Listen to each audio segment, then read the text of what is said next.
Hello प्यारे बच्चों, welcome again to our mobile app platform after school. आप सभी बच्चों का आपके अपने प्लेटफॉर्म आफ्टर स्कूल पर स्वागत है। आज हम अर्थमेटिक प्रोग्रेशन का बच्चों पार्ट नंबर 4 लेकर आ रहे हैं। अभी तक हमने 3 पार्ट्स में अर्थमेटिक प्रोग्रेशन को डिस्कस किया है और बहुत बेसिक, मैं बोलूँ कि जिस बच्चे को कुछ नहीं आता है उसको भी हमने यहाँ पर इस तरीके से सिखाया है कि वो हर क्वेश्चन को अच्छे से कर सकता है। तो आप सबसे पहले पार्ट फर्स्ट, पार्ट सेकंड और पार्ट थर्ड ये लेक्चर्स देख के आए अपने मोबाइल ऐप आफ्टर स्कूल को डाउनलोड करें। प्ले स्टोर पर जाएं, प्ले स्टोर से आप आफ्टर स्कूल को डाउनलोड कर सकते हैं। अदरवाइज आपने डाउनलोड कर रखा है तो आपको जो क्लास 10th का जो सेक्शन है वहाँ पर आपके वीडियोस मिलेंगे। तो 3 पार्ट हमने डिस्कस कर लिए हैं अर्थमेटिक प्रोग्रेशन, राइट। इन तीनों पार्ट में बहुत ही बेसिक से मैंने सारी चीज़ें डिस्कस की और नंबर ऑफ क्वेश्चंस प्रैक्टिस भी बहुत की। अभी तक इन तीनों पार्ट का अगर मैं मिला के देखूँ तो लगभग 2.5 आवर्स मतलब 2.5 घंटे के लेक्चर्स बन चुके हैं। सोचो, मतलब एक पूरा चैप्टर फिनिश करने में हम 6 से 7 घंटे लग जाएंगे हमको एक पूरा चैप्टर फिनिश करने में।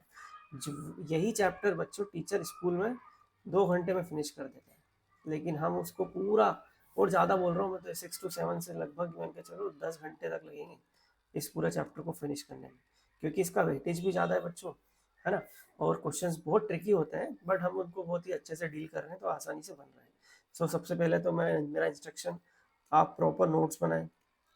इस वीडियो को इस तरीके से देखें कि आप क्लासरूम में बैठे हुए हैं और आपका टीचर अंकित जायसवाल आपको पढ़ा रहा है, ठीक है, क्लासरूम में, और उसी के साथ आप चीज़ों को नोट करते चल रहे हैं। जो क्वेश्चंस आपको होमवर्क दिए हैं उन क्वेश्चंस का आंसर आप करते चल रहे हैं। कमेंट सेक्शन आपके मोबाइल ऐप पर दिख रहा होगा, उस कमेंट सेक्शन में आप कर सकते हैं कमेंट।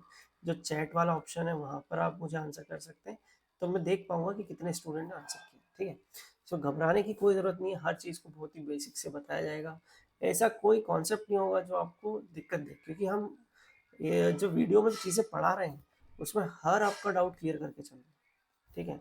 आपको कभी भी कोई डाउट आएगा तो आप हमेशा आप ये समझना कि आपका सारे डाउट क्लियर होकर ही चलेंगे, मतलब कोई दिक्कत नहीं आनी है, ठीक है।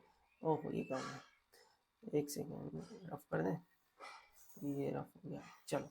तो आपका फर्स्ट क्वेश्चन है, 6th क्वेश्चन है, यहाँ तक हमने इसके पहले डिस्कस कर लिया था। अब इसके आगे हम स्टार्ट कर रहे हैं आज। क्वेश्चन में दिया check whether -150 is a term of the AP. अब आपको ये बताना है क्या -150 इस सीरीज का ही टर्म है। तो सीरीज आपके सामने लिखी 11, 8, 5 एंड 2 एंड सो। अब जो लास्ट में बोला है -150, है ना, सीधी सी बात है, सीरीज जो है डिक्रीजिंग है, मतलब कि 11, 8, 5, 2, तो धीरे धीरे करके नंबर डिक्रीज होता जा रहा है। आपसे पूछा है क्या -150 इस सीरीज का हिस्सा है, तो हम निकालेंगे कैसे। देखो, आपको एन की वैल्यू दी है -150, ए क्या दिया है इस सीरीज में 11, डी होता है कॉमन डिफरेंस, तो हमने कॉमन डिफरेंस निकाला, 8 - 11 इज -3, ठीक है। उसके बाद हमें एन फाइंड करना है। अगर एन की वैल्यू बच्चों इंटीजर आ रही है ना, तो इसका मतलब -150 सीरीज का हिस्सा होगा। और अगर एन की वैल्यू डेसिमल में आएगी, अगर एन की वैल्यू डेसिमल या फ्रैक्शन में आ रही है, इसका मतलब ये जो नंबर है -150 सीरीज का हिस्सा नहीं होगा। सो हम बेसिक सा फॉर्मूला लगा रहे हैं, n is equals to a plus n-1 into d. So a कितना आ जाएगा 11 प्लस एन, हमें फाइंड करना है। एन हमें दिया है -150, हमेशा ध्यान रखो जो चीज़ें गिवन है उसको लिखो, और डी कॉमन डिफरेंस है जो कि है -3, ठीक है। सो -150, 11 इधर आएगा तो प्लस का था, इधर आके -11, n-1 इंटू -3, ठीक है। सो ये हो जाएगा -161 is equals to n-1 into 3, minus से माइनस एन कैंसिल आउट हो गया। So n-1 is equals to 161/3। अब बच्चों आप 161 को डिवाइड करने गए 3 से, आपने डिवाइड करा, 3 5 जा 15, तो माइनस किया तो ये आ गया 111। अब 3 3 3 जा 9, तो ये क्या आ गया 2। अब यहाँ पर देखो, आप 2 को डिवाइड नहीं कर पाओगे, मतलब इसका जो आप डिवाइड करोगे तो नंबर बनेगा 53.66। तो 53.66 क्या है, एक डेसिमल है। तो हमने क्या बोला था, अगर n की वैल्यू इंटीजर आती है तो हमारा ये नंबर क्या होगा, सीरीज में होगा, मतलब -150 इस सीरीज के अंदर होगा, अदरवाइज नहीं होगा। So the correct answer of this question क्या होगा कि हमने जब इसको चेक किया तो पता चला कि -150 is not -150 is not the part of this series. ठीक है, क्या समझ गया कि -150 सर इस सीरीज का पार्ट नहीं है। क्यों नहीं है? क्योंकि जो n की वैल्यू है, ये जो नंबर है ये क्या आ रहा है, ये डेसिमल में आ रहा है सर, ये पूरी तरीके से डिवाइड नहीं हो रहा। सपोज ऐसा आ जाता 153 आता और ये 3 से डिवाइड हो जाता, कितने टाइम्स चल जाता, 51 टाइम्स। तो इसका मतलब ये इंटीजर वैल्यू है ना, इंटीजर वैल्यू है तो इसकी मतलब ये सीरीज में जो -150 है वो हो सकता है, बट यहाँ पर तो अभी डेसिमल में आ रहा है, तो आंसर इज नो। सो क्या आंसर लिखोगे, नो। ठीक है, चलो, बस सीरीज में आपसे ये पूछा था कि ये सीरीज के अंदर क्या -150 सीरीज का पार्ट है, तो हमने जब चेक किया तो पता चला कि ये -150 सीरीज का पार्ट ही नहीं है। सो आंसर इज नो, बस इतना सा। बट उसके लिए पूरा आपको प्रॉपर एक्सप्लेनेशन देना पड़ेगा जो आपके सामने लिखा हुआ है। आई होप आपने इसको नोट कर लिया होगा, नोट नहीं किया तो नोट करें, फिर आगे चलें।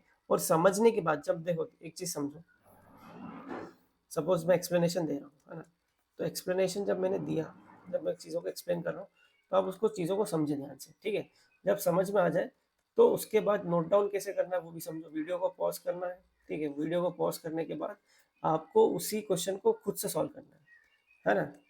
क्या करना है, सेल्फ नोट, मतलब खुद से नोट्स बनाना है उसके, उस सॉल्यूशन का खुद से सॉल्यूशन, सेल्फ सॉल्यूशन निकालना है। उसके बाद आपको सॉल्यूशन देखना है क्या मैंने सॉल्यूशन ठीक बनाया है नहीं।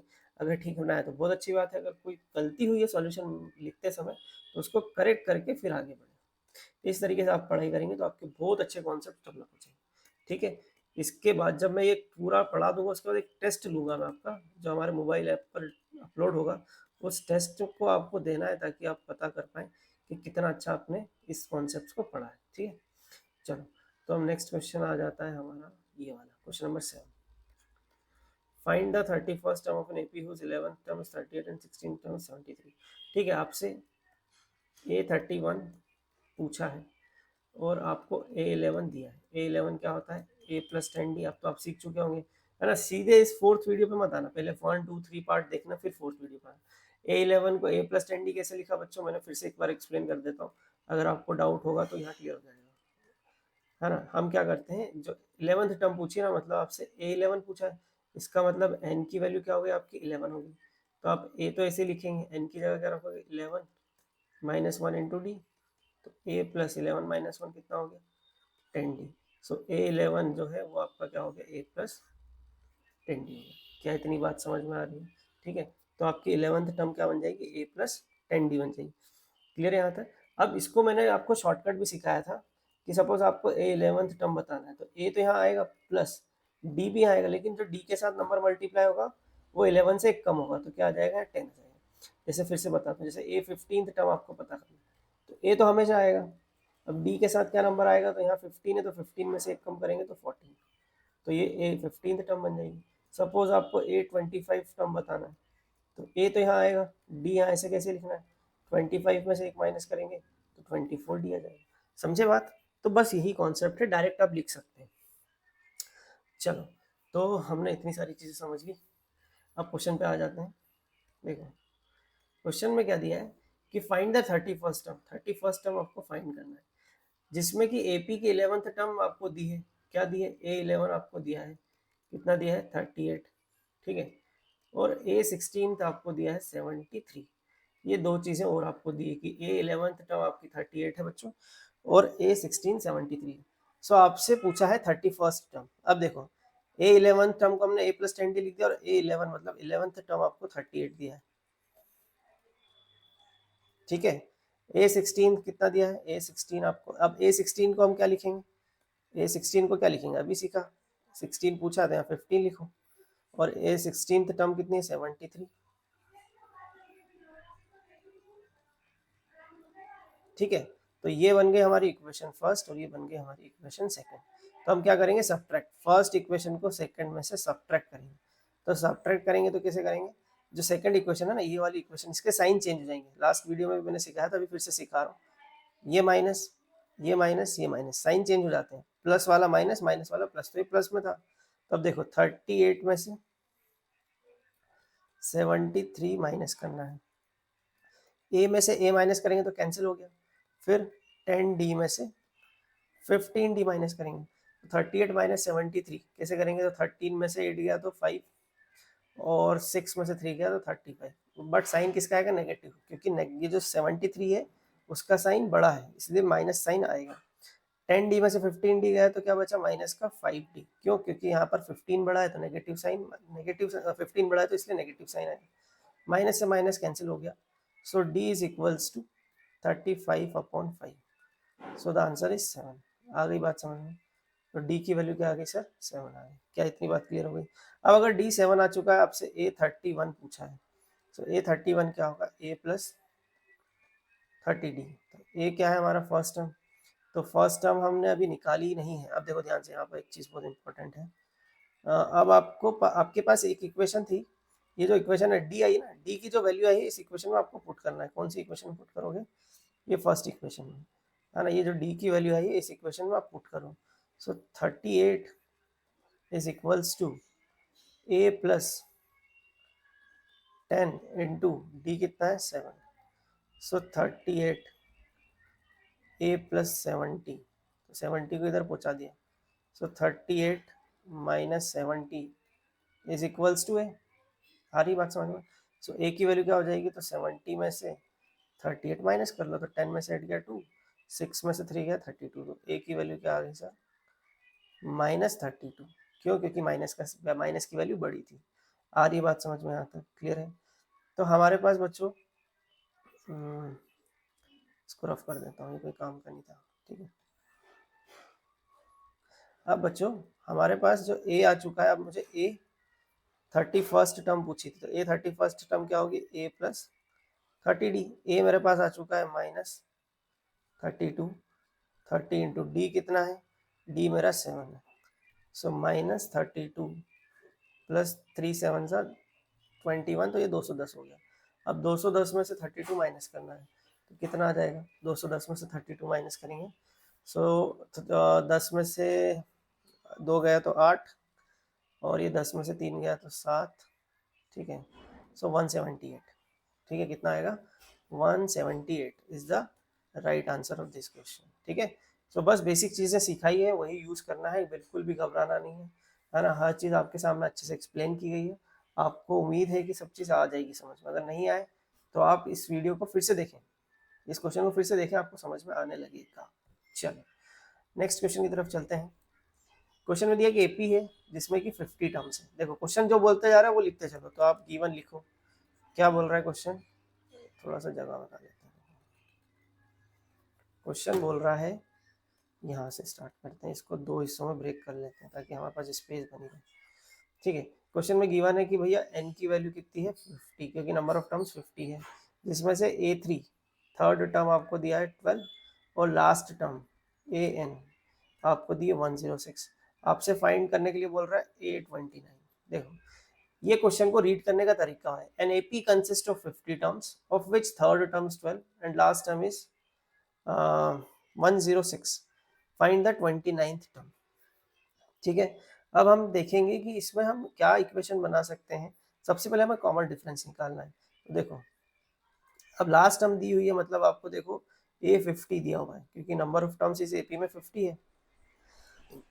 आपको पढ़ के इंफॉर्मेशन को डिकोड करना आना चाहिए, है ना। हमें लास्ट टर्म 50 कैसे पता चला, क्योंकि नंबर ऑफ टर्म्स 50 है। अगर किसी सीरीज में 50 नंबर लिखे हैं तो उसमें लास्ट टर्म क्या होगा, 50 होगा।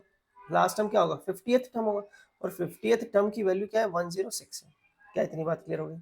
सो a50 is equals to a plus n-1 into d. So a50 is equals to 106 a plus, ठीक है, n हमें दिया हुआ है 50 - 1, और कॉमन डिफरेंस हमें फाइंड करना है।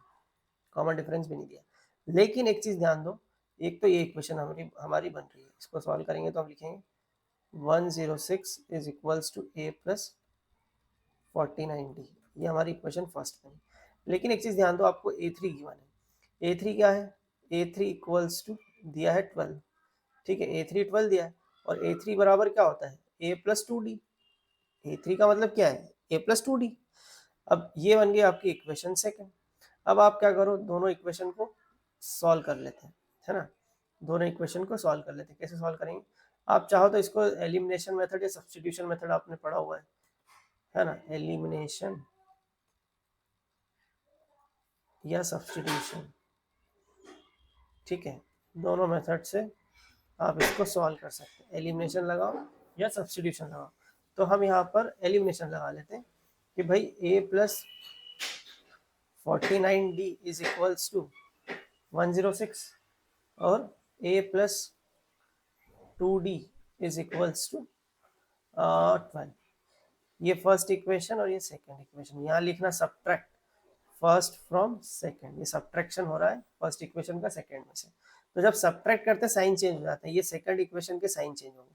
इसका क्या हो जाएगा माइनस, इसका भी क्या होगा माइनस, और इसका भी माइनस। साइन चेंज, प्लस है तो माइनस, माइनस है तो प्लस। अब सेकंड इक्वेशन में सारी वैल्यू प्लस में, तो सब माइनस हो गए, तो ये कैंसिल हो गया। अब 49D में से 2D माइनस करना है, और 106 में से 12 माइनस करना है। तो 49 में से 2 गया तो 47D, और 106 में से 12 गया तो कितना बचेगा, ये बचेगा आपका 94। ठीक है, तो D की वैल्यू क्या आ जाएगी 94 डिवाइड बाय 47, जो कि जाएगा 2 टाइम्स, राइट। सो आपका D आ चुका है। अगर D आ गया है सर, तो कुछ मत करो, इस इक्वेशन में D की वैल्यू पुट कर दो।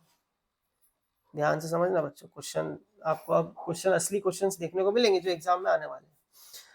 अब D की वैल्यू सर यहाँ पुट करनी है, तो कोई प्रॉब्लम नहीं, कर सकते हैं ना, अभी करके दिखाते हैं।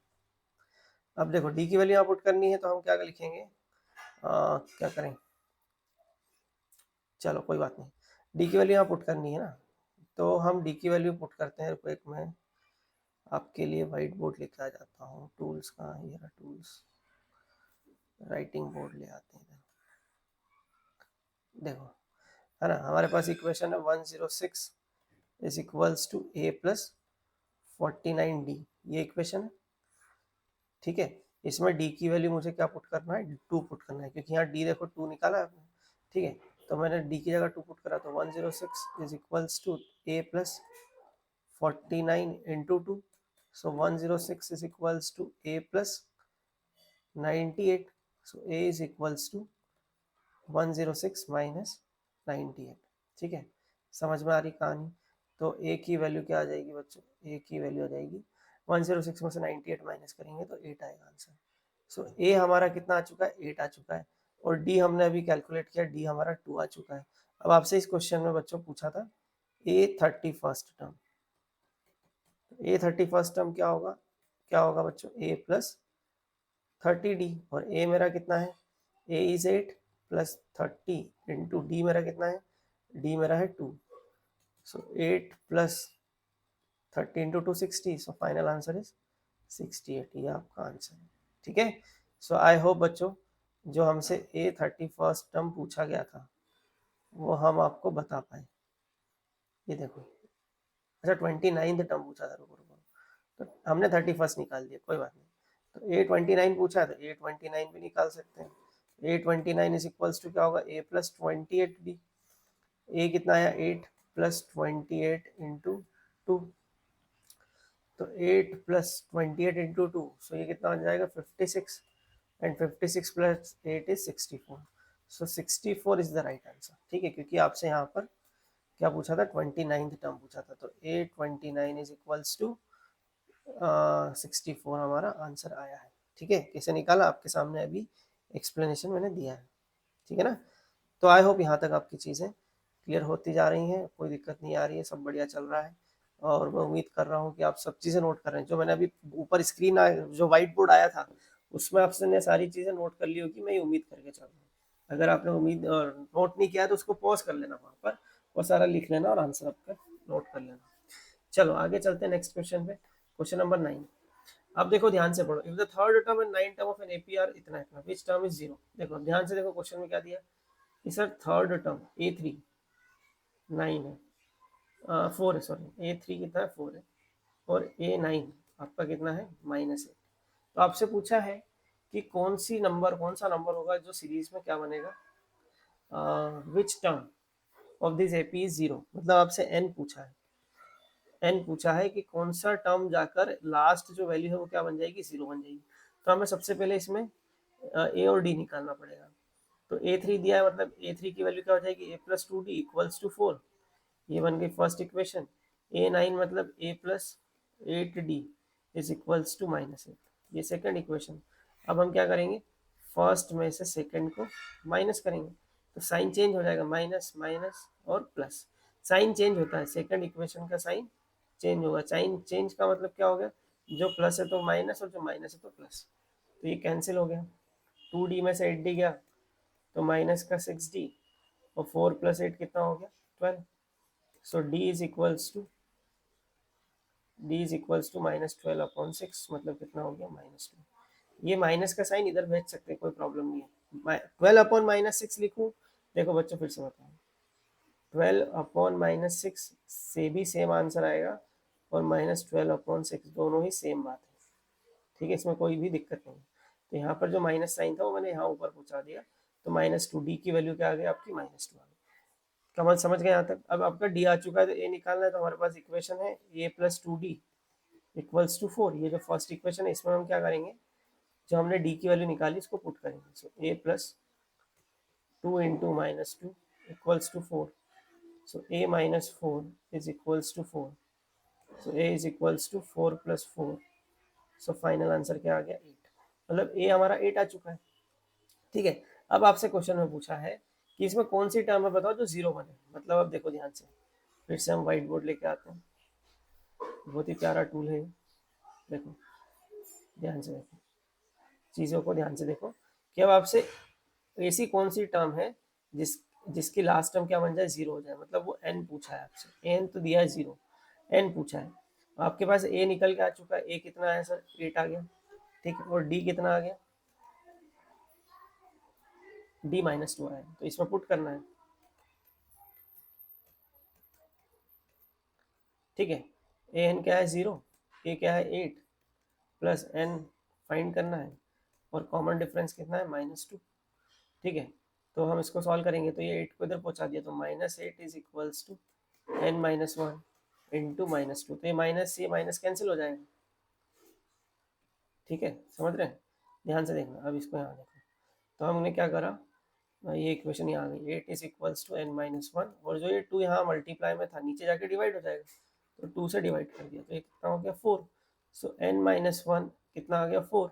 अब आपसे n की वैल्यू पूछी है, तो ये -1 इधर चला जाएगा, सो 4 + 1 कितना आएगा 5, सो 5 आपका आंसर, ठीक है। क्लियर है बच्चों, आई होप आपको यहाँ पर सारी चीज़ें क्लियर हो रही होंगी। So correct answer of this question is 5। तो ये देखो यहाँ तक आपने नोट किया ना, यहाँ तक आपने नोट कर लिया, ये पूरा यहाँ तक नोट किया ना, उसके बाद मैंने यहाँ बताया, ये सारा एक्सप्लेनेशन यहाँ लिखा, ठीक है। सो इसको भी नोट डाउन करें, हर एक चीज़ आपके लिए प्रॉपर नोट्स के फॉर्म में होनी चाहिए, तभी तो मज़ा आने वाला है पढ़ाई करने में, ठीक है। चलिए, तो इसको हटा देता हूँ। अब हम चलते हैं नेक्स्ट क्वेश्चन की तरफ। ये रहा आपका नेक्स्ट क्वेश्चन आपकी स्क्रीन पर, देखो, ठीक है। एक सेकंड, इसका थोड़ा सा पिन अपन छोटा कर लेते हैं, कुछ ज़्यादा ही बड़ा हो गया,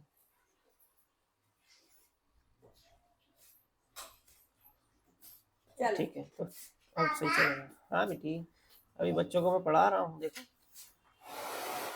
चलो बच्चों, सो क्वेश्चन नंबर 10 में आपको दिया 17th term of an AP. तो देखो क्वेश्चन बोल रहा है कि 17th टर्म जो एपी की है, एक्सीड्स, एक्सीड्स का मतलब मैं बता देता हूँ, एक्सीड्स का मतलब होता है मोर, ज़्यादा, ठीक है। तो क्वेश्चन यही बोल रहा है कि 17th टर्म जो है एपी की वो ज़्यादा है, एक्सीड करती है 10th टर्म से। तो कैसे लिखेंगे, 17th टर्म जो है ना, 17th टर्म जो है एपी की 10th टर्म से कितनी ज़्यादा है, 7 ज़्यादा है। ये आपका मेन इक्वेशन है बच्चों, क्वेश्चन जो बोल रहा है उसको मैथ्स के फॉर्म में ये इक्वेशन बनाई मैंने, ठीक है, कि जो 17th टर्म है एपी की वो 10th टर्म से 7 ज़्यादा है। अब 17th टर्म मतलब क्या होता है, 17th टर्म मतलब हो गया a + 16d, और 10th टर्म मतलब क्या हो गया, a प्लस 9d। अब इसकी वैल्यू आप पुट कर दो, तो ये a plus 16d is equals to a plus 9d plus 7। तो a से a कैंसिल हो गया, तो इधर भेजा इसको, तो 16d minus 9d is equals to 7। तो 16d में से 9d गया तो 7d बचा, तो 7 से 7 कैंसिल कर दिया, तो d की वैल्यू क्या आ गई बच्चों, 1 आ गई। ये हमारा आंसर है क्वेश्चन में, क्योंकि कॉमन डिफरेंस ही पूछा हो गया सॉल्व। मैं उम्मीद करता हूँ यहाँ तक आपको चीज़ें क्लियर होती रही, ठीक है। ये आपका आंसर है, ठीक है बच्चों। चलो आगे चलते हैं नेक्स्ट क्वेश्चन की तरफ। इसको नोट कर लेना, क्योंकि इसके बाद जब आप सारी चीज़ें नोट डाउन कर लेंगे तो मैं एक टेस्ट बना के इस ऐप पर डालूंगा। उस टेस्ट के क्वेश्चंस आपको सॉल्व करने होंगे, है ना। तभी तो हमें पता चलेगा कि आपने कितना अच्छे से इन सारी चीज़ों को पढ़ा है। अब हम बात कर रहे हैं क्वेश्चन नंबर 11 की। क्वेश्चन नंबर 11 में बोला है which term of the AP which, 2 bar repeat हो गया। यहाँ से देखो, इसको हटा दो, यहाँ से हटा इसको line. Which term of the AP 3, 5, 15 will be 132 more than its 54th term? ठीक है, क्वेश्चन बहुत ही ट्रिकी है, ध्यान से समझना। एपी की कौन सी टर्म है जो कि 54th टर्म से 132 ज्यादा है? ध्यान से समझो, ये जो सीरीज लिखी है 3, 15, 27, 39, ये सीरीज चल रही है, ठीक है। तो इसकी जो 54th टर्म होगी ना, इस सीरीज की जो 54th टर्म होगी, तो आपको ऐसी सीरीज, ऐसा नंबर बताना है जो कि इस A54 वाली टर्म से कितना ज़्यादा हो, 132 ज़्यादा हो। तो उस टर्म का नंबर बताना है कि वो टर्म कौन सी है, मतलब n की वैल्यू आपको बतानी है, ठीक है। तो ऐसे डिकोड करना पड़ता है, क्वेश्चन को रीड करके समझना पड़ेगा कि which term of the AP will be 132 more than it's 54th term. तो 54th टर्म जो भी हो गया, 54th टर्म सपोज x है, तो आपको बताना है वो कौन सी टर्म है जो इस 54th टर्म से 132 ज़्यादा है, ठीक है। समझ रहे हो कहानी? तो अब इस कहानी को हमें डिकोड करना पड़ेगा बच्चों, ठीक है। अब देखो कैसे करेंगे।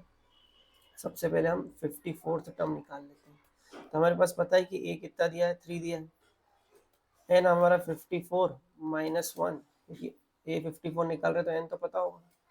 और कॉमन डिफरेंस कितना हो गया, 15 माइनस 3 कितना हो गया, 12। So 3 plus 54 minus 1 is 53 into 12. So 3 plus 12 3 is 36. 12 5 is 60 plus 3 is 63. So 636 plus 3 is 639. तो बच्चों आपका जो 54th टर्म है, जो आपसे क्वेश्चन में बोला है कि 54th टर्म कितना हो गया, 639।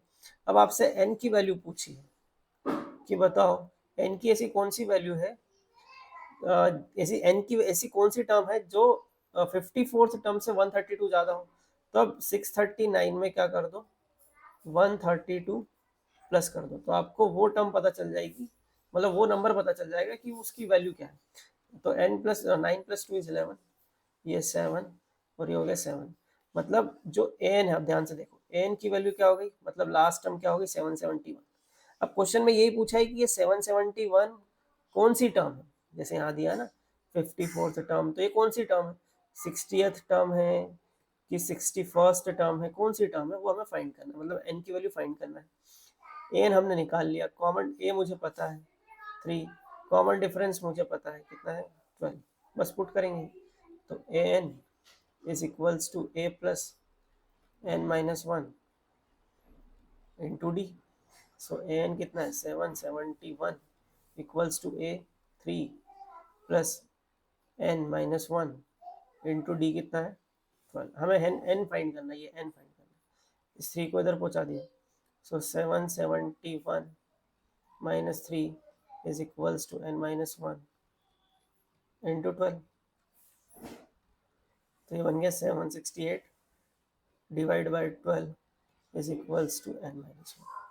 इसको 12 से कैंसिल करो, 12 6 72 और 12 4 48।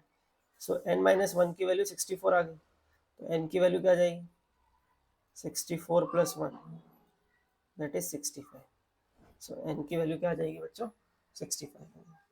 आई होप आपको यहाँ तक सारी चीज़ें क्लियर हो चुकी होंगी। अब नेक्स्ट क्वेश्चन पे चलते हैं, इसको अच्छे से नोट कर लेना। देखो क्वेश्चन को रीड करना समझो पहले कि क्वेश्चन समझते कैसे। क्वेश्चन बोला which term of the AP, इस एपी का कौन सा टर्म 132 ज्यादा है 54th टर्म के। तो सबसे पहले हमने क्या निकाला, देखो बच्चों 54th टर्म निकाला। ठीक है, आप देख रहे होंगे कि हमने सबसे पहले 54th टर्म निकाला, ये रहा देखो, ये हमने 54th टर्म निकाला जो कितना है 639। अब उसमें बोला है कि जो 54th टर्म है उससे 132 वो ज्यादा है।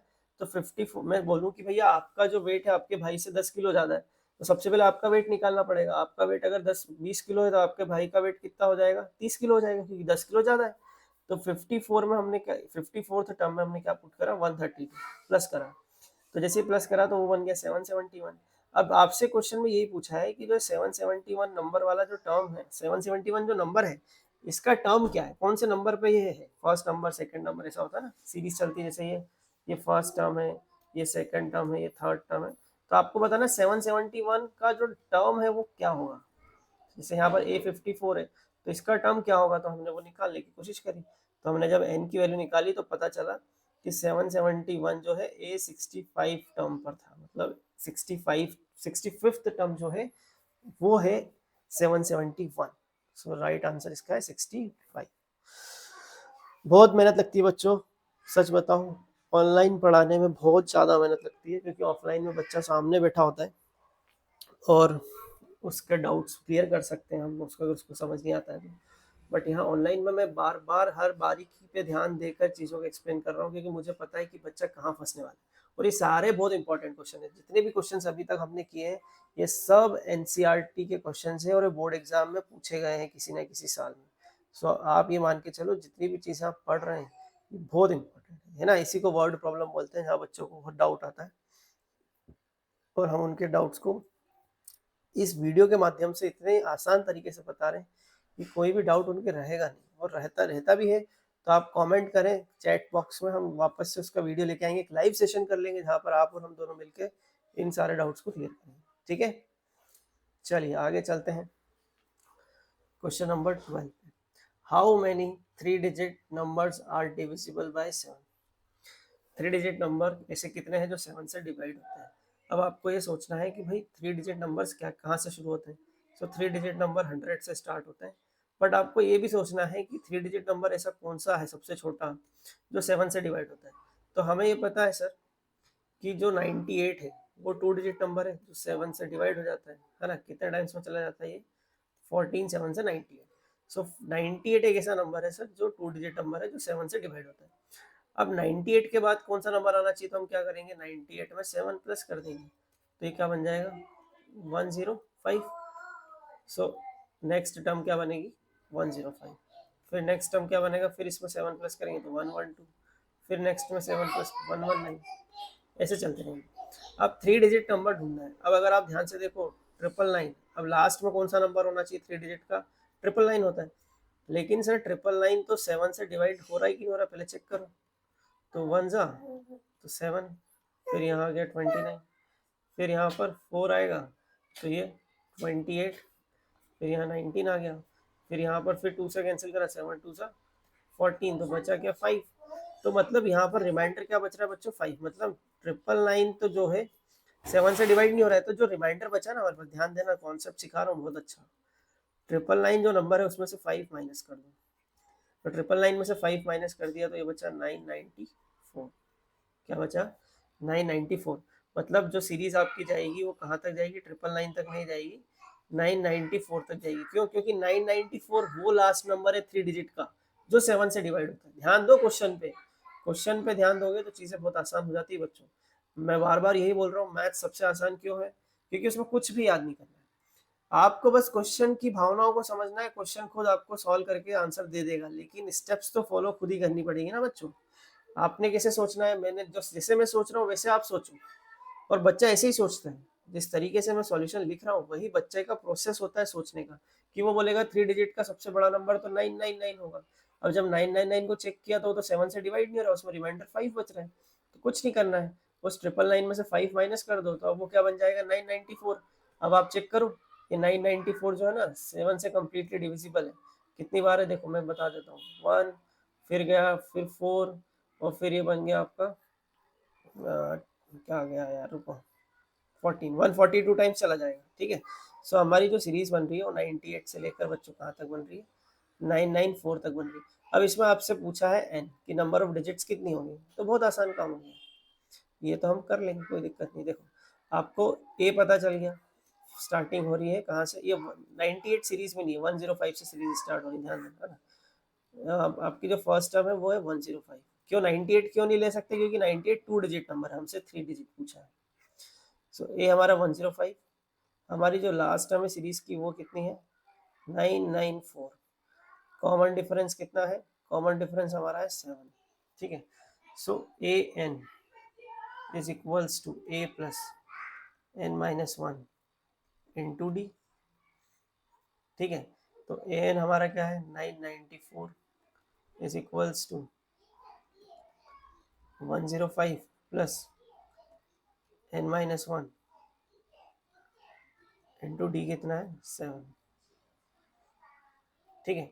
अब इसको इधर लेके आ जाएंगे, so 994 minus 105 is equals to n minus one into 7।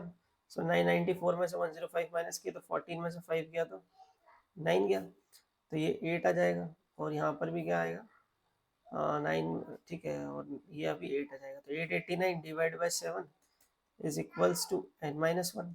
समझ रहे हो अच्छे से, इसको 7 से कैंसिल करा तो 1 2 1 2 7 7 7 40 127। सो हमारे पास नंबर आ गया n minus one is equals to 127। So n की वैल्यू क्या आ जाएगी, 127 plus one, so 127 plus one is 128। ये आपका फाइनल आंसर है बच्चों, ठीक है। आई होप यहाँ तक आपको चीज़ें क्लियर हो गई होंगी, ठीक है। नहीं समझ में आया फिर से वीडियो को देखें, मैंने हर चीज़ बारीकी से आपको बताई है। आपको सोचना कैसे, आपका थॉट प्रोसेस काम कैसे करता है कि भाई 3 डिजिट का नंबर है, तो 3 डिजिट का नंबर सबसे पहले स्टार्ट होता है 100 से और ख़त्म होता है 999 पे। अब पर इसमें ये भी चेक करना है कि वो 3 डिजिट का नंबर 7 से डिवाइड होना चाहिए, तो हमें पता है 2 डिजिट का नंबर 98 7 से डिवाइड हो जाता है 14 टाइम्स। सो 98 में हमने क्या करा, 7 प्लस कर दिया, तो 98 में जैसे ही 7 प्लस करेंगे तो वो बनेगा 105, ठीक है। तो हमें पता चल गया कि जो फर्स्ट नंबर है 105 है। अब जब हम 999 को चेक करने गए तो 999 तो डिवाइड नहीं हो रहा था, रिमाइंडर क्या मिल रहा था, 5 मिल रहा था, तो 999 में से हमने क्या करा, 5 माइनस करा, देखो 999 में से 5 माइनस करा तो 994 बन गया। ये 994 140 टाइम्स चला जाता है 7 से डिवाइड करने में। तो बस आपको यहाँ से लेकर बच्चों यहाँ तक जितने भी नंबर ऑफ टर्म्स है वो फाइंड करने थे। आई होप आपको यहाँ तक की पिक्चर क्लियर हो गई होगी, ठीक है। वेरी गुड प्यारी बेटी, वाह। बच्चों को बोलो पढ़ाई करो, पढ़ाई करो, अच्छे से पढ़ाई करना, अच्छे से पढ़ाई करना, तुम्हें पिट्टी लगा दूंगा नहीं तो। हाँ बच्चे समझ रहे हो, कृषा नहीं तो पिट्टी कर देगी अगर आप पढ़ाई नहीं करोगे। चलो आप जाओ, मैं बच्चों को पढ़ा के आता हूँ, ठीक है। तैयार हो जाओ अच्छे से। हाँ चलो नेक्स्ट क्वेश्चन पे चलते हैं। नेक्स्ट क्वेश्चन में भी यही पूछा, how many multiples of 4 lies between 10 and 250। Same pattern का क्वेश्चन है, ऐसे कितने नंबर्स हैं जो 10 और 250 के बीच में 4 के मल्टीपल्स हैं। तो 10 के बाद जो नंबर आता है जो 4 से डिवाइड होता है वो होता है 12, फिर क्या होगा 16, फिर होगा 20, फिर 24, और लास्ट जो नंबर आप देखो ध्यान से, फिर से वही कॉन्सेप्ट जो अभी यूज किया, 250 को आप 4 से डिवाइड करो, कितने टाइम्स गया, ठीक है। फिर हमने डिवाइड करा 4 2 सा 8, रिमाइंडर क्या बचा 2। तो अब ध्यान से देखो, रिमाइंडर जो बच रहा है ना उसको 250 में से माइनस कर दो, तो क्या बना 248। मतलब जो लास्ट नंबर होगा वो क्या होगा, 248 होगा, जो किससे डिवाइड हो रहा होगा, 4 से डिवाइड हो रहा होगा। बस आपसे एन की वैल्यू पूछी है इसमें भी। सो ए एन कितना दिया, लास्ट टर्म कितनी है 258, है ना। ए फर्स्ट टर्म 12, एन फाइंड करना है, कॉमन डिफरेंस कितना है 4 का है, क्लियरली दिख ही रहा है तो हमको, है ना। 16 माइनस 12 इज 4। सो इस फॉर्मूले में पुट कर दो, यही फॉर्मूला अभी तक यूज कर रहे हैं हम, ठीक है। So a N 248 is equals to a 12 plus n minus 1 into d is again 4। इसको इधर भेजा, 248 minus 12 is equals to n minus 1 into 4। सो ये बन जाएगा 236 divide by 4 equals to n-1। ठीक है, अब 236 को हमने 4 से डिवाइड करा तो 5 और 59 टाइम्स चला गया। So n is equals to 59 plus 1। So final answer is 60। So ये आपका आंसर है कि नंबर ऑफ टर्म्स कितनी है 60, जो कि 10 से लेकर 250 के बीच में, 10 से लेकर 250 के बीच में ऐसे 60 टर्म्स है जो 4 से डिवाइड हो जाती है। ठीक है, अब बोलो कृषा क्या बोल रही थी आप, बोलो। जो बच्चे अच्छे नहीं पढ़ते ना तो मैं उसको पिट्टी लगा देता हूँ। हाँ तो बोलो बच्चों को कि अच्छे से पढ़ो, अच्छे से पढ़ना तो मैं पिट्टी लगा दूंगा, नहीं हाँ नहीं तो मैं पिट्टी लगा दूंगा। मेरे पास डंडा है, हाँ डंडा है ना। उनको बोलो कोई डाउट आए तो पूछ लेना, बोलो। डाउट आए तो मेरे से पूछ लेगा। हाँ नहीं तो फिर अगर मैं टेस्ट लूंगा तो फिर मैं डंडा लगा दूंगा। टेस्ट लूंगा तो टीचर पूछेगी आगे अच्छे से पढ़ा कि नहीं अच्छे से पढ़ा। हाँ बच्चों को बोल दो कि जब टेस्ट लेंगे तो पूरे मार्क्स आने चाहिए। अच्छे से पढ़ना तो मैं पिट्टी लगा दूंगा। हाँ चलो ठीक है, बोलो पढ़ाई करो फिर पढ़ाई करो, बाय। बाय। चलिए बच्चे आते हैं नेक्स्ट क्वेश्चन पर। Question number 14, for what value of n are the nth terms of AP are equal. मतलब क्वेश्चन में बोला है कि आपके सामने दो AP लिखी हुई हैं, है ना। इसमें nth टर्म कौन सी होंगी दोनों AP की, जहां पर कह सकते हैं कि जो सीरीज है वो इक्वल हो जाए। For what value of n are the nth term of two APs are equal. मतलब nth टर्म बताना है आपको, कौन सी nth टर्म है जिस पर जाकर दोनों AP क्या हो जाए, इक्वल हो जाए। तो बहुत ही शानदार क्वेश्चन है। क्वेश्चन को समझने की कोशिश करना। दो सीरीज है अलग अलग। देखो एक सीरीज है आपकी 63, 65, 67 एंड सो ऑन, ठीक है। और एक सीरीज है 3, 10, 17 एंड सो ऑन। अब इसमें अगर आप देखो nth लास्ट टर्म लिखेंगे, nth टर्म हम अगर बनाए कि दोनों की कौन सी टर्म जो है वो इक्वल हो जाए, ठीक है, नंबर ऑफ टर्म्स है ना, वो आपकी सेम होगी। तो ए हमारा क्या है 63 है, प्लस n-1 इंटू डी कितना है 2 है। और यहाँ पर nth टर्म क्या बनेगी 3 प्लस n-1 इंटू डी कितना है 7 है।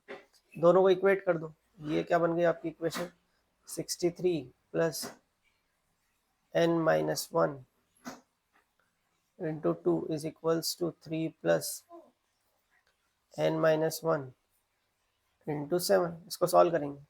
सो 63 plus 2n minus 2 is equals to 3 plus 7n minus 7। ठीक है, ये आपकी पूरी इक्वेशन बन गई।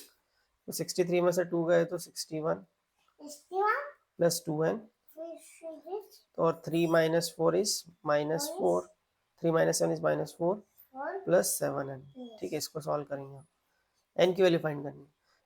अब इसको इधर लेके चले जाएंगे और इसको इधर ले आएंगे, ठीक है। तो ये उधर जाएगा, ध्यान से देखो 61 प्लस 4 बटा भी नहीं बोलना, 7n माइनस 2n, ठीक है। ये प्लस का था, इधर आके माइनस हो गया, तो ये बन गया 65 is equals to 7 minus 2 is 5n। तो इसको कैंसिल कर दिया तो ये बन गया 13। सो n की वैल्यू आ गई आपकी 13। ये आपका फाइनल आंसर है। मतलब जो 13th टर्म है, 13th टर्म पे जाकर, ध्यान समझना मैं क्या बोल रहा हूँ, ये जो सीरीज है इसकी 13th टर्म और इस सीरीज की 13th टर्म दोनों क्या हो जाएंगी बच्चों, इक्वल हो जाएंगी। क्वेश्चन में यही बोला था कौन सी टर्म दोनों सीरीज की इक्वल है, क्योंकि देखो ये सीरीज क्या हो रही है, इंक्रीज कर रही है लेकिन दो दो नंबर बढ़ रही है, और ये जो सीरीज है ये भी इंक्रीज हो रही है लेकिन इसमें +7 हो रहा है, ये +2 हो रही है, ये +2 से इंक्रीज हो रही है और ये +7 से इंक्रीज हो रही है। तो कहीं ना कहीं जाकर ये वाली जो सीरीज है आगे जाके इसको मिल जाएगी, है ना। ये जो सीरीज है ये आगे जाके इसको मिलेगी, क्यों, क्योंकि यहाँ पर इंक्रीज ज्यादा हो रहा है और नंबर छोटा है। तो जो 13th टर्म होगी ना, इस सीरीज की 13th टर्म और इस सीरीज की 13th टर्म दोनों इक्वल होगी। आप चाहो तो दोनों सीरीज की 13th टर्म फाइंड करो, आपको देखने को मिलेगा दोनों सीरीज में 13th टर्म क्या हो गई, इक्वल हो गई। तो आई होप बच्चों बहुत बेसिक से बताया है, अच्छे से आपको समझ में आ गया, ठीक है। चलिए नेक्स्ट क्वेश्चन पे चलते हैं। Question number 15, determine the AP whose third term is 16 and seventh term is, ठीक है।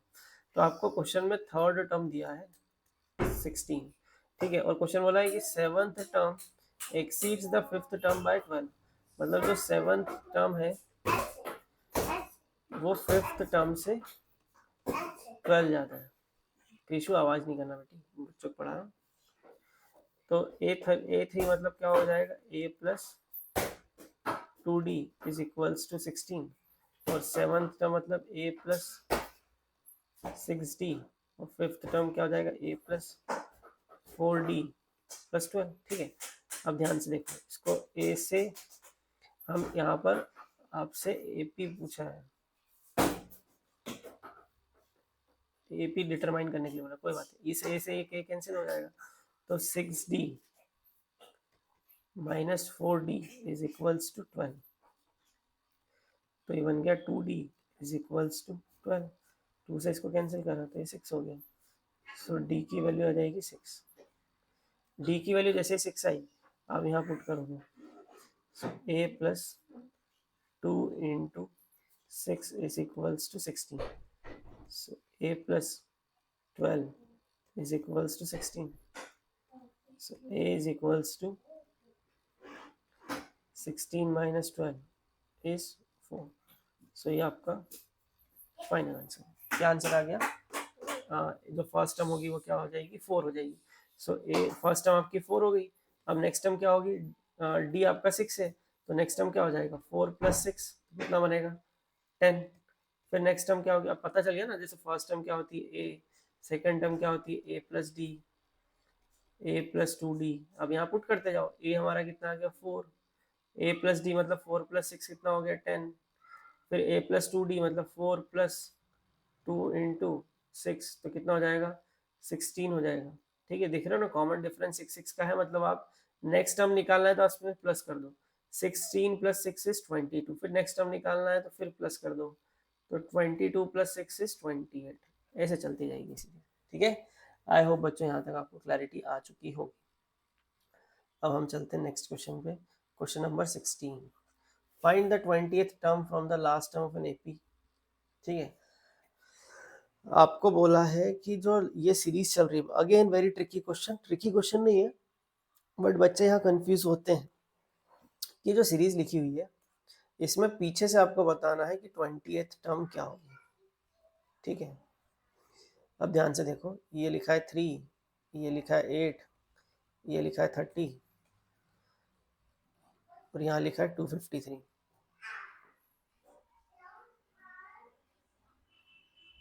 चलो कुछ ही क्वेश्चंस बचे और खत्म हो जाएगा इस चैप्टर में। क्या हो गया, एक सेकंड, 19 क्वेश्चन इसमें लास्ट है, अभी हम कहाँ पहुँच गए, 16 पर पहुँच चुके। ये क्वेश्चन ये है कि इसमें जो लास्ट से 20th टर्म आपको बताना है, तो देखो एक तरीका तो ये है कि मैं इस सीरीज को उल्टा कर दूँ, उल्टा कैसे कर दूँ कि यहाँ लिखूँ 253, ठीक है। अब मुझे पता है कि इनके बीच का जो डिफरेंस है वो कितना है, 5 का डिफरेंस है, तो 253 में से 5 माइनस करूँगा तो 247 बनेगा, फिर क्या बनेगा 242 बनेगा, ऐसे सीरीज चलती जाएगी और लास्ट में क्या आ जाएगा 3 आ जाएगा, ये क्योंकि उल्टा कर दिया। इस सीरीज को इधर से लिखना शुरू करना, ठीक है। इधर क्या लिखेगा, यहाँ पर लिखेंगे 8, यहाँ 13, सॉरी यहाँ 13, यहाँ 13 आ जाएगा, यहाँ 8 आ जाएगा और ये 3 आ जाएगा, इस तरीके से। तो सीरीज को उल्टा कर दिया ताकि आपको लास्ट से पूछा है ना क्वेश्चन में, तो ऐसे कर सकते हैं। अब यहाँ देखो क्वेश्चन में पूछा है कि 20th टर्म बताना है, तो A20 आपको बताना है, ठीक है। कॉमन डिफरेंस क्या होगा, तो कॉमन डिफरेंस देखो ये ऐसा चलता है, 247 में से 253 आपको बताना है, जो कि क्या हो जाएगा -5, ठीक है। अब उसके बाद डी हो चुका है और ए हमारा फर्स्ट टर्म है जो कि 253, बस फॉर्मूले में पुट करना है, a n is equals to a plus n minus 1 into d. So a n is क्या होगा, ए एन हमारी क्या होती है, अच्छा हमें ए एन में बताया 20th टर्म फाइंड करना है, तो ये तो हमें फाइंड करना है, ठीक है। ए हमारा फर्स्ट टर्म है जो कि है 253 plus 20 minus 1 into D, D कितना कॉमन डिफरेंस जो कि है -5. So 253 plus 19 into -5. So 253 minus 95. So 253 में से 95 माइनस करो, 13 में से 5 गए 8, 14 में से 9 गए 5 और ये बन गया 158. सो फाइनल आंसर बना है 158. ये आपका फाइनल आंसर है. मतलब जब हम पीछे से देखेंगे इस सीरीज को, देखो सीरीज सामने से लिखी हुई थी स्ट्रेट से, हमने इसको उल्टा कर दिया. 253 लास्ट में था, तो अब 253 पहले लिया है. और मुझे कॉमन डिफरेंस पता है 5 5 का था, तो यहाँ देखो इनके बीच का कॉमन डिफरेंस भी 5 5 का ही है. ठीक है, बट -5 है क्योंकि सीरीज अब उल्टी हो चुकी है. और लास्ट टर्म, अब जो फर्स्ट टर्म थी वो लास्ट टर्म बन गई. अब इस सीरीज का आपसे पूछा था 20th टर्म क्या होगा, तो हमने निकाल दिया. ये देखो बहुत बेसिक कैलकुलेशन जो अभी तक हम करते हुए आए हैं. आई होप आपको ये सब चीजें समझ में आ रही होंगी. ठीक है ना. चलो नेक्स्ट क्वेश्चन, क्वेश्चन नंबर 17. ठीक है. The sum of 4th and 8th term of an AP is 24 and the sum of 6th and 10th term is 44. Find the first 3 terms. Question में बोला है कि जो 4th टर्म है और 8th term का जो सम है वो कितना है 24, और जो 6th टर्म है और जो 10th टर्म है उसका सम है 44. ध्यान से समझना. 4th टर्म को हम क्या लिखेंगे a प्लस 3d, और 8th टर्म को हम लिखेंगे a plus 7d is equals to 24. इसी तरीके से 6th टर्म को लिखेंगे a plus 5d plus a plus 9d is equals to 44. ठीक है, अब इसको सॉल्व कर लेते हैं. तो ये कितना बन जाएगा, ध्यान से देखो. a प्लस a कितना हो जाएगा, ये हो जाएगा 2a, और 3 प्लस 7 कितना हो जाएगा 10d इज इक्वल्स टू 24. इसको सॉल्व करेंगे.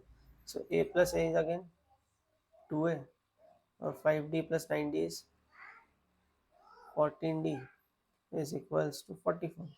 इन दोनों को सब्ट्रैक्ट कर लो. ठीक है, तो 2a में से 2a गया तो खत्म, माइनस हो गया. 10d में से 14d गया तो -4d इज इक्वल्स टू 44 में से 24 गया तो माइनस का 20, माइनस से minus cancel. So d is equals to 20/4. तो कितना जाएगा 5. सो d की वैल्यू क्या आ गई 5 आ गई. आ रही है बात समझ में. अब आपसे फर्स्ट 3 टर्म्स पूछी हैं, तो d 5 आ गया. तो सबसे पहले तो आप देखो ये 2a plus 10d is equals to 24 जो है इसमें d की वैल्यू पुट करो. सो 2a प्लस 10 इंटू डी कितना आया था 5 इज इक्वल्स टू 24. 50 इसको इधर पहुंचा दिया. So 2a is equals to 24 minus 50, so -26. So a की वैल्यू क्या आ गई -26/2 -13. सो a मेरा कितना आ गया -13 आ चुका है और d मेरा 5 आ चुका है. अब हमसे फर्स्ट 3 टर्म्स पूछी है, तो फर्स्ट टर्म क्या होती है a, सेकंड टर्म क्या होती है a प्लस डी, और थर्ड टर्म क्या होती है a प्लस 2d. ठीक है, समझ रहे हो ना कैसे निकाला हमने. सो a कितना आ गया -13, और ये कितना हो जाएगा -13 प्लस 5, और ये कितना हो जाएगा -13 प्लस 2 इंटू 5. ठीक है, सो फर्स्ट टर्म हमारी -13, ये बन जाएगा माइनस का 8, और ये बन जाएगा -13 प्लस 10, तो ये बन जाएगा -3. तो ये आपकी फर्स्ट 3 टर्म्स आ चुकी है. ठीक है, आई होप बच्चों यहाँ तक सारी कहानी आपको समझ में आ गई है. पूरा बेसिक से हर चीज बताइए. क्वेश्चन में क्या दिया था, क्वेश्चन में आपको दिया है the sum of 4th and 8th term. तो 4th टर्म को मैंने a4 लिखा, 8th टर्म को 8 लिखा, इन दोनों का सम 24 दिया है. सम of 6th and 10th term मतलब a6 और a10 आपको 44 दिया है. तो 4th टर्म को मैं क्या लिखूंगा a plus 3d, 8th term को मैं लिखूंगा a plus 7d, 6th term को मैं लिखूंगा a plus 5d, 10th term को लिखूंगा a प्लस 9d. अब a प्लस a क्या बन गया 2a, 3d प्लस 7d क्या बन गया 10d, a plus a again 2a, 5d plus 9d क्या बन गया 14d. इसमें हमने कुछ नहीं किया, एलिमिनेशन मेथड लगाया और यहाँ से a d निकाला. डी को हमने यहाँ पुट करा इस इक्वेशन में, जो हमारी सेकंड इक्वेशन थी, ये जो सेकंड इक्वेशन है इसमें डी को पुट करा। जैसे डी की वैल्यू यहाँ पुट करी तो ए की वैल्यू हमारी निकल के आ गई -26, बेसिक -13 बेसिक कैलकुलेशन है। अब हमें पता है 3 टर्म्स क्या होती है, first term A1 A2 A3, ये 3 टर्म होती है। तो A1 तो A होता है, A2 क्या होगा A प्लस डी, और A3 क्या होगा A प्लस 2D। इसमें वैल्यूज पुट करिए और डी की तो आंसर आ गई। बहुत बेसिक चीजें हैं बच्चों, आप अगर ऐसे देखोगे तो आपको बहुत टफ लगेगा, लेकिन जब चीजें समझ में आने लग जाएंगी, आपने प्रैक्टिस की होगी, और सबसे इम्पोर्टेंट आपने लेक्चर अच्छे से देखे। कोई भी चीज फास्ट फॉरवर्ड करके मत देखो, क्योंकि आप ये पहली बार पढ़ रहे हो।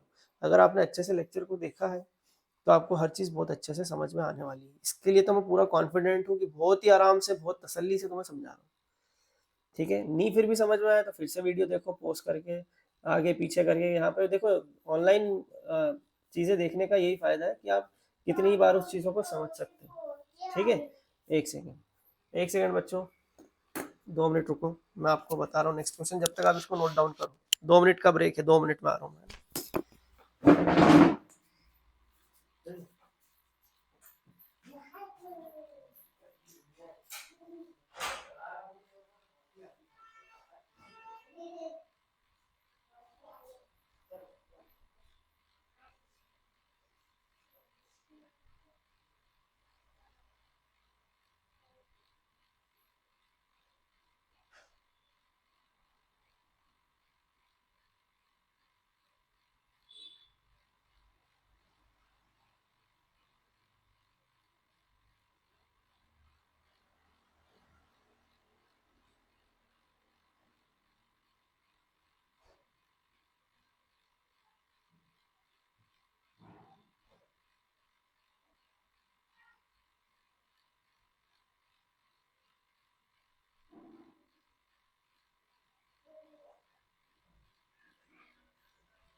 चलो बच्चों आगे बढ़ते हैं, लास्ट 2 क्वेश्चन बचे हैं हमारे, 18 19। आई होप आपको यहाँ तक सारी चीज़ें क्लियर हो गई होंगी। अब क्वेश्चन नंबर 18 19, बस 2 क्वेश्चन बचे। अब क्वेश्चन नंबर 19 क्या बोल रहा है, Subba Rao started work in 1995। ठीक है भैया, सुब्बा राव ने 1995 में काम करना स्टार्ट किया। उसकी एनुअल सैलरी कितनी थी, 5,000, मतलब हर साल उसको कितने मिलते थे, 5,000 रुपये। तो मतलब आपको फर्स्ट टर्म दिए 5,000, इससे ये समझ में आना चाहिए। फिर उसके बाद हर साल उसका 200 रुपये का इंक्रीमेंट होता था। तो क्वेश्चन में पूछा है कि कौन से साल में उसकी इनकम 7,000 हो जाएगी। तो हर साल उसकी इनकम 200 बढ़ रही है, तो नेक्स्ट ईयर कितनी हो जाएगी, 5,200। फिर 200 रुपये इंक्रीज हुई तो 5,400। फिर नेक्स्ट ईयर 200 इंक्रीज हुई तो 5,600, और लास्ट में कितना हो जाएगा, 7,000। ये दिया है। सो आपको ये सीरीज दी है यहाँ से लेकर यहाँ तक। इसमें आपसे एन की वैल्यू पूछी है कि कौन से साल। अब क्योंकि ये 1995 में इसने काम करना स्टार्ट किया था, तो आपसे ईयर पूछा है। तो सबसे पहले एन निकालना है आपको, ठीक है। तो ए आपको पता है 5,000, ए एन 7,000, एन आपको फाइंड करना है, और कॉमन डिफरेंस दिया है 200। क्वेश्चन में दिया है कि 200 रुपये हर साल बढ़ती है, तो कॉमन डिफरेंस ही हो गया। तो पुट करेंगे हम फॉर्मूले में, a n is equals to a plus n minus 1 into d. ठीक है, सो ये हो जाएगा 7,000, ए कितना है 5,000, प्लस एन फाइंड करना है, और कॉमन डिफरेंस है 200। सो इसको इधर लिखा है 7,000 माइनस 5,000 एन माइनस 1 इंटू 200। तो ये कितना हो जाएगा, 2000 divided by 200 equals to n-1। 2 0 से 2 0 कट गया, 2 से इसको कैंसिल करा 10 टाइम्स चला गया। सो n-1 10 है, तो n की वैल्यू क्या हो जाएगी 10 + 1 11। ठीक है, ये आपका फाइनल आंसर है। सो आपसे पूछा है कि कौन से ईयर की बात, आप देखो ध्यान से देखो, ये n की वैल्यू 11 आई, तो 1995 में आपको 11 प्लस करना पड़ेगा, तो आपको पता चलेगा कि कौन से साल की बात हो रही है। तो 5 और 1 कितना हो गया 6, 9 और 1 10, फिर ये हो गया 10 और ये कैरी हो गया 2, तो 2006 में जाकर इसकी जो सैलरी है कितनी बनेगी बच्चों 7000 बनेगी। क्वेश्चन में यही पूछा था। ठीक है, ये पूछा था ना कि सुबह राव 1995 में काम स्टार्ट किया, 5000 सैलरी थी, हर साल 200 रुपए का इंक्रीमेंट हुआ, तो कौन से साल में 7000 रुपए सैलरी होगी। So answer is 2006। सबसे पहले एन की वैल्यू कैलकुलेट करी, एन आ गया 11, तो एन की वैल्यू 11 हमने 1995 में प्लस कर दिया, क्योंकि अगर 1995 में उसकी सैलरी 5000 थी तो हमें ये 11 ईयर को प्लस करना पड़ेगा, तो जो बनेगा 2006, मतलब 2006 में जाकर उसकी सैलरी 7000 होगी। समझ गए बच्चों? आई होप आपको यहाँ तक की कहानी बहुत अच्छे से क्लियर हो गई होगी। नहीं क्लियर हुई तो एक वीडियो से इस वीडियो को फिर से देखें, आगे पीछे जितना बैकवर्ड फॉरवर्ड सब कर सकते हो और चीज़ों को समझें। एक्सरसाइज 5.2 का लास्ट क्वेश्चन हम लेकर आ रहे हैं और इसी के साथ ये एक्सरसाइज खत्म हो जाएगी। ठीक है, ऑलमोस्ट आपका 70 to 80% ये चैप्टर अर्थमेटिक प्रोग्रेशन खत्म हो चुका है। एक एक्सरसाइज और बची है 5.3 और उसके बाद आपका चैप्टर 5 कंप्लीट हो जाएगा बच्चों। इस चैप्टर से आपकी अंडरस्टैंडिंग बनेगी कि क्लास 9 से क्लास 10th कितने डिफरेंट है और क्या क्या मेहनत हमें करनी पड़ेगी समझने के लिए। ठीक है, चलो क्वेश्चन नंबर 19 हम डिस्कस कर लेते हैं, बस लास्ट क्वेश्चन है। रामकली जो है 5 रुपए बचाती है फर्स्ट वीक में, 5 रुपीज सेव करती है। क्वेश्चन में ये दिया है first week of year and increase her weekly saving by 1.75 rupees. मतलब फर्स्ट वीक में, ध्यान से देखो, फर्स्ट वीक में कितने रुपए बचाती है 5 रुपए। सेकेंड वीक में कितना बचाएगी, सेकेंड वीक में जो है वो उसकी सेविंग इंक्रीज कर देती है 1.57 से, मतलब अब कितने रुपए हो गए 6.75 सेव कर लिए इसने, है ना। मतलब 1.75 जो है सेविंग इंक्रीज होती जाती है इसकी। If in the nth week में हर वीकली सेविंग बिकम्स 20.75, मतलब आपको एन दिया है 20.75, ए आपको दिया है 5। ठीक है, फिर सीरीज क्या हो गई 6.75, ऐसे चलती जा रही है और लास्ट में 20.75। ठीक है, तो आपसे एन पूछा है, ए 5 है, एन आपको बताना है, कॉमन डिफरेंस 1.75। ठीक है, सो इसमें लगाएंगे a n is equals to a plus n-1 into d. So a n कितना है 20.75, ए मेरा 5 है, n-1 और डी कितना है 1.75। तो ये 5 इधर गया, तो 5 इधर गया तो माइनस करा, तो 15.75 डिवाइडेड बाय 1.75। ठीक है, इस पॉइंट से पॉइंट हट जाएगा, इक्वल्स टू n-1। अब ध्यान से देखो, इसको मैं 25 से कैंसिल करूंगा तो ये 25 7 सा 175 हो जाएगा। इसको 25 से कैंसिल करेंगे तो 25 6 सा 150 और 75 मतलब 63 टाइम्स गया, फिर 7 से कैंसिल करा 7 9 से 63। सो n-1 इक्वल्स टू 9। n की वैल्यू क्या हो जाएगी, n की वैल्यू आ गई 10। आप चाहो तो इसको 5 से भी कैंसिल कर सकते हो, लेकिन कैलकुलेशन थोड़ी लंबी हो जाएगी, इसलिए मैंने इसको सीधा 25 से कैंसिल करा। ठीक है, आंसर दोनों ही केस में सेम आएगा बच्चों। ठीक है, सो आई होप यहाँ तक हमारा जो चैप्टर है आपको समझ में आया होगा। उसके बाद जो एक्सरसाइज 5.3 होगी वो मैं नेक्स्ट वीडियो में लेकर आऊँगा और इसी के उस वीडियो के साथ ही आपका चैप्टर नंबर 5 कंप्लीट हो जाएगा। आई होप आपको सारी चीज़ें अच्छे से समझ में आई होगी। कमेंट सेक्शन जो चैट वाला सेक्शन है उसमें आप बताएं अच्छे से, कोई दिक्कत तो नहीं आ रही है, अगर आ रही है तो आप बता सकते हैं, हम फिर से इस वीडियो में उस परेशानी को सॉल्व करने की कोशिश करेंगे। और अच्छे से वीडियो को देखें, पहले पुराने वीडियोस देखें, पार्ट वाइज चले, part 1, part 2, part 3, part 4, part 5। अगर आप एकदम से कोई नई चीज देखेंगे तो दिक्कत होगी। अगर आप सपोज पार्ट 3 अर्थमेटिक प्रोग्रेशन का पार्ट 3 सॉल्व करने लगे और आपने पार्ट 1 और 2 नहीं सॉल्व किया तो आपको प्रॉब्लम आएगी। तो सीक्वेंस में चलें, आराम से पढ़ें, बहुत अच्छे से पढ़ें, अपने पास अभी समय है पूरा 1 साल का, और हम बहुत जल्दी 2 से 3 महीने में पूरा सिलेबस कंप्लीट कर लेंगे 10th का, क्लास 10th बोर्ड का। समझ गए? सो ऑल द बेस्ट बच्चों, अच्छे से पढ़ाई करते रहो, कोई डाउट आए तो आप बिल्कुल पूछ सकते हो। Bye bye, take care.